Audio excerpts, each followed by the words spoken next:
Puisqu'aujourd'hui, la conférence couvre l'ensemble de notre belle province, il fallait bien sûr commencer avec la ville de Québec. La transformation numérique apporte des changements en la sphère politique et la sphère administrative. Nous avons l'opportunité de mieux comprendre cette évolution avec Pierre-Luc Lachance, qui est conseiller municipal pour le district de Saint-Roch et de Saint-Sauveur. Il nous parlera d'innovation en gouvernance et plus particulièrement en politique, l'administrative et les citoyens des villes intelligentes. Bonjour, Monsieur Lachance. Je me permets de vous poser... Bonjour. Je me permets de vous poser une question et par la suite, la scène sera à vous. Donc, rapidement, dites-nous, quel est votre rôle dans le développement de la ville intelligente à Québec? En fait, c'est le rôle politique dans la vie, hein. C'est donc de donner les orientations pour permettre de vraiment concrétiser avec l'administration et la participation des citoyens. Le politique, c'est un peu une courroie de transmission entre l'administration et les citoyens, mais c'est aussi lui qui donne les orientations à réaliser. Donc, c'est vraiment là-dedans que le politique s'inscrit. Et donc, je m'inscris. Merci. La scène est à vous. Merci beaucoup. Écoutez, je vous présente ma magnifique présentation, un nouveau système d'exploitation pour une ville intelligente. Le titre peut avoir l'air un peu rébarbatif et un peu de solutionnisme technologique, mais on va voir dans le fond que malgré peut-être ce que plusieurs autres intervenants vous ont dit, la notion de ville intelligente a à peu près rien à voir avec l'aspect informatique et numérique et qu'il faut plutôt se ramener à ce qui est le plus important dans une ville, l'humain. Donc, rapidement, je suis une personne un peu éclatée qui est fan des Bears de Chicago, qui adore The Human Torch comme super-héros et j'ai un profil de type de personnalité commandant, ce qui est parfois difficile pour certains collègues dans la vie. J'ai aussi du domaine de la gestion événementielle et je connaissais bien aussi Martin et Noah qui ont commencé l'introduction. Donc, les villes intelligentes, écoutez, selon les technocrates, c'est des spécialistes de la technologie et c'est IBM, en tout cas, que je vais prendre comme exemple aujourd'hui. Une ville intelligente, c'est ceux qui permettent de faire l'interconnexion des informations pour mieux contrôler les opérations et optimiser de façon optimale les ressources limitées. Écoutez, c'est une définition que je suis extrêmement contre, mais en plus, cette définition-là, elle intéresse personne. Tout le monde s'en fout dans une ville que les informations soient mieux connectées ou permettent de faire un contrôle d'opération. Les citoyens, c'est pas ça qui les intéresse dans la vie et c'est un peu ce qu'on va découvrir dans le fond sur comment faire une ville intelligente pour intéresser ce qui est le plus important dans notre ville, nos citoyens. Donc, il faut lui donner une nouvelle orientation à cette ville-là. Donc, les Smart Cities, c'est pas juste à propos du développement, c'est vraiment sur l'amélioration de qui les gouverne et qui reste dehors et qui permet de créer cette espèce cette colle-là entre les gens et l'importance pour les citoyens de s'impliquer dans la gouvernance des villes. Présentement, une ville, je vous ai fait un schéma très haut niveau qu'on appelle. Donc, ça a des acteurs, un cabinet de la mairie, des élus municipaux, une administration publique, des citoyens. Ils interagissent entre eux et ils utilisent et modifient des composantes, soit des artefacts, des règlements municipaux, des chartes, un organigramme, des politiques de processus de participation publique, dans le but que ces artefacts-là puissent les outiller et orienter les projets que les acteurs vont réaliser. Fait que présentement, vous voyez, c'est un peu un cercle qui tourne en rond, c'est pas très productif et comme je vous dis, c'est à très haut niveau. Ce qu'on veut un peu mettre en place dans une ville intelligente, c'est des mécanismes d'innovation. Et là, vous en avez quelques-uns de nommés, des outils numériques, des compétences du 21e siècle, des notions de ville intelligente qu'on va discuter peut-être un petit peu plus tard et du design thinking qui vont influencer des moyens. Donc, par exemple, mettre à jour et modifier des processus et des règles internes qui, eux, vont créer de la proposition de valeur, dont la vision de la ville intelligente pour nous de Québec et qui va par la suite transformer nos règlements, nos politiques qu'on utilise. Les acteurs sont vraiment au cœur de cette réalisation-là. Et ben, c'est les mêmes acteurs que tantôt, hein, les cabinets de la mairie, les élus municipaux, l'administration publique et les citoyens. Et ce qui est important un peu dans cette démarche-là, c'est de positionner le rôle que peuvent avoir particulièrement les élus municipaux, l'administration publique et les citoyens qui méritent, selon moi, d'être bonifiés. Par exemple, on va le voir dans un exemple concret d'une situation que j'ai vécue à la Ville de Québec en tant qu'élu et que d'autres citoyens ont vécu et à quel point ça a été difficile. C'est un journey map. Dans le fond, c'est une histoire que je veux vous raconter sur la résolution d'un problème de sécurité routière. Il y a de cela, janvier 2019, déjà, ça fait déjà plus d'un an, des citoyens sont venus me rencontrer parce qu'ils étaient mécontents de la sécurité routière dans leur secteur. Ils voulaient qu'on réaménage les rues et tout. Et ben moi, j'étais très sensible à leur mécontentement, donc j'ai commencé à faire des démarches auprès de l'administration, donc différentes étapes à réaliser. J'ai sollicité mon directeur des transports pour lui dire « Hey, on pourrait-tu faire quelque chose? » Là, ça marchait pas. Il dit « On n'a pas les preuves qu'il y a vraiment des problèmes. Pierre-Luc, tu sais, les statistiques de collisions ne sont pas très hautes. » Oui, mais je sais que les collisions de statistiques sont pas très hautes, mais on va-tu attendre de frapper un enfant de 4 ans pour dire « Oh mon Dieu, on aurait dû élargir le trottoir? » Je ne crois pas. Je crois qu'on doit travailler de manière beaucoup plus proactive dans les villes que réactive. Et présentement, c'est vrai à Québec et c'est vrai pour l'ensemble des villes. On travaille généralement de façon à réagir à des situations plutôt que d'aller au niveau de la proaction. Donc, ça en est suivi un paquet d'étapes. Il y a eu j'ai essayé de faire impliquer les brigadiers scolaires pour qu'ils nous donnent des solutions. Ensuite de ça, bon, ben la ville a décidé de se doter d'une politique de sécurité routière. Là, les gens étaient contents, l'étape 8 et 9, mais cette politique-là prend du temps à s'implanter parce que là, il faut prendre le temps de s'assurer que tout peut être fait et tout. Et là, on se ramasse en décembre 2019, donc à peu près un an plus tard, et le produit n'était pas encore livré.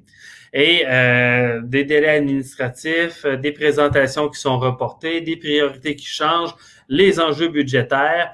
Les gens sont insatisfaits la majorité du temps pour finalement avoir un dénouement en début de l'automne et la fin des travaux en octobre de cette année qui ont permis de corriger la situation. Mais quand on regarde ça, ben c'est plus de 21 mois dans lesquels les gens ont été impliqués dans un processus qui pour 60% du temps, les a insatisfaits. Et moi, je pense que c'est là qu'on doit capitaliser sur la notion de ville intelligente.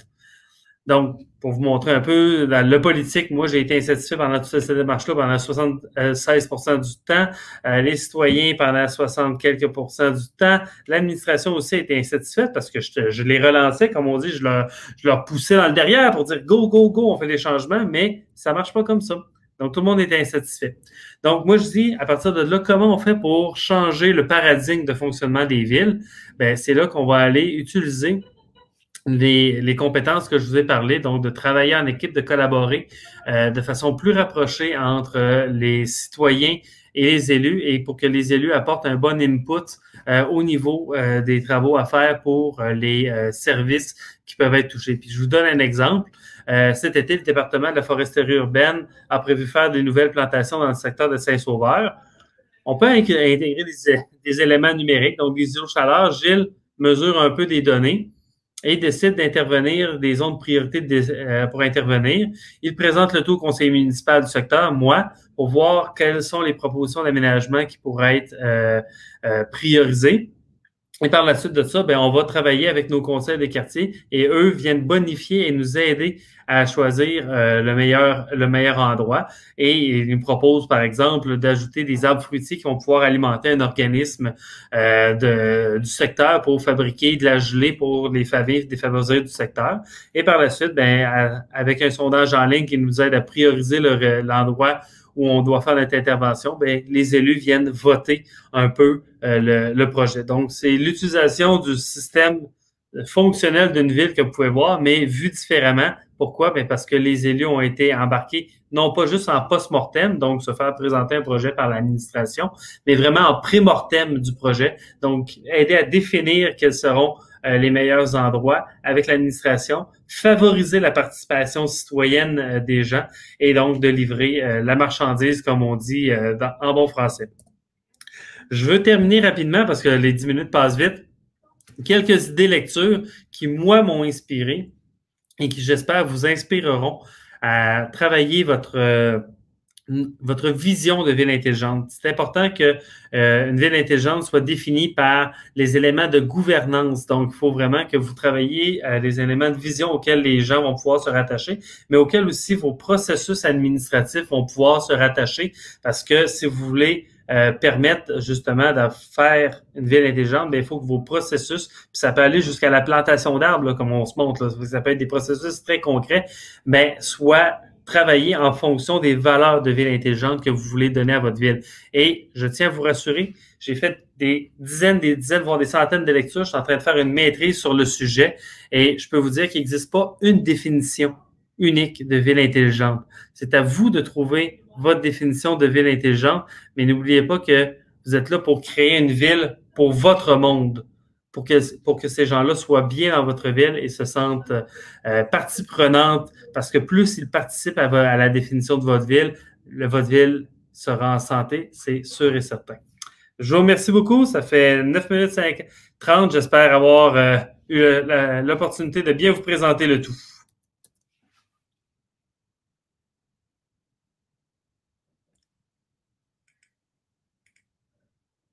Je vous entends pas, ravi. Semblez être sur mute, mais là, plus maintenant. Est-ce que vous m'entendez maintenant? Tout à fait. Excellent. Est-ce que je peux vous tutoyer et vous appeler Pierre-Luc à la place de Monsieur Lachance? Et même P2L, si vous voulez. C'est mon surnom. Alors, on a des questions du public, si vous me permettez. Tout à fait, grand plaisir. Donc, Pierre-Antoine vous demande si vous avez des conseils pour aider les villes à mettre en place des projets communs. Oui, définir ensemble vos valeurs communes. Et c'est important, ça peut se faire par un exercice de brainstorming et on identifie quelles sont les valeurs importantes pour chacune des villes et on vient se définir un tronc commun et par la suite, on est capable de mettre en place des projets qui vont être bons pour les deux villes. Donc oui, c'est possible. Puis des projets qui marchent bien dans toutes les villes, en tout cas du verdissement de la sécurité routière, je vous dis d'habitude, c'est rare que vous ratez la cible. On a également une autre question de Julie qui demande pourquoi mesurer des îlots de chaleur et non le trafic? En fait, les îlots de chaleur sont quelque chose. Un n'exclut pas l'autre, première chose. Donc, il existe des capteurs pour mesurer du trafic, il existe des capteurs pour mesurer des îlots de chaleur. Le choix, nous, qu'on est en train de regarder pour les îlots de chaleur, c'est que cet impact-là est beaucoup plus présent en tout temps et c'est quelque chose qui touche partout dans les secteurs de la ville. Donc, on veut vraiment travailler à améliorer la qualité de vie des citoyens et la santé des citoyens. Parce que nous, on s'est rendu compte qu'en basse-ville, par exemple, les citoyens avaient une espérance de vie de 8 ans moins longue que ceux en haute-ville dans lesquels ils évoluent dans des milieux un peu plus frais, un peu plus agréables. Donc, cette notion-là, pour nous, est importante de faire que les citoyens, peu importe où ils habitent dans la ville, aient la même qualité de vie. Merci Pierre-Luc. On a aussi une autre question. Alors, Patrice nous demande si vous pouvez nous parler du concept d'utiliser les élus comme capteurs pour comprendre les besoins des citoyens. Oui, je l'ai survolé très rapidement. Merci beaucoup de la question, Patrice. Dans le fond, j'ai utilisé le modèle des capteurs pour les îlots de chaleur, mais les élus, ce sont des capteurs humains. Hein? C'est eux qui sont le plus souvent en interaction et avec les citoyens. Moi, particulièrement, je suis très, très actif sur les médias sociaux. Il y a des groupes de citoyens par quartier. J'interagis, je prends leurs craintes, je regarde leur volonté, je vois les bobos qui soulèvent dans le quartier. Et ça, ça me rend plus sensible à développer des projets et stimuler et influencer l'administration. Puis, par exemple, on a réussi à faire un projet d'ailleurs pour améliorer, déminéraliser une rue, une section de rue qui était peu utilisée. Et cette section de rue-là est en train de se transformer en véritable parc urbain. Pourquoi? Parce que les citoyens ont demandé à ce qu'on améliore le verdissement le plus possible. Donc, par le fait que l'élu a été au-devant des problématiques et a vraiment travaillé avec les citoyens et a su percevoir les besoins, ça permet de générer un projet à valeur positive.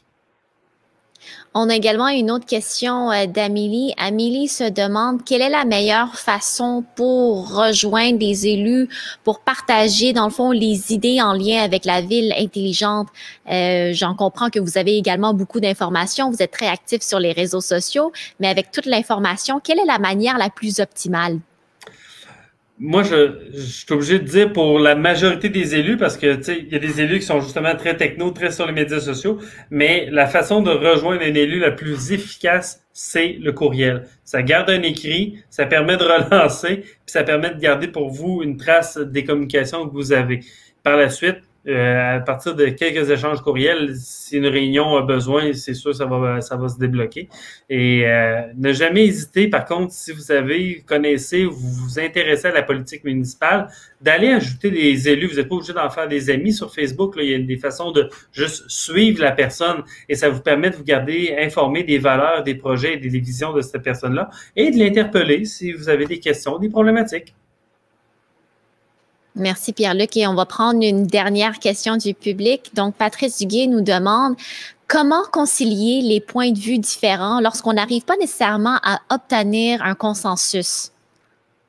C'est là que les outils de design thinking vont vraiment nous aider à prioriser, travailler des choix, mais surtout ne pas rester sur la confrontation. Parce que c'est souvent ça que je pense qu'on a comme problématique, c'est on peut avoir des idées qui s'opposent, mais lorsque tout le monde se met en mode de travailler une solution, ben tout le monde devient partie prenante de cette solution-là et se mobilise dans cette solution-là. Donc, moi, c'est des choses, justement, où on a eu à travailler avec des groupes qui étaient parfois même très opposés à la ville, mais on est allé les chercher en les mettant comme partie prenante dans le projet. Et ben, c'est maintenant des meilleurs ambassadeurs que j'ai dans le secteur.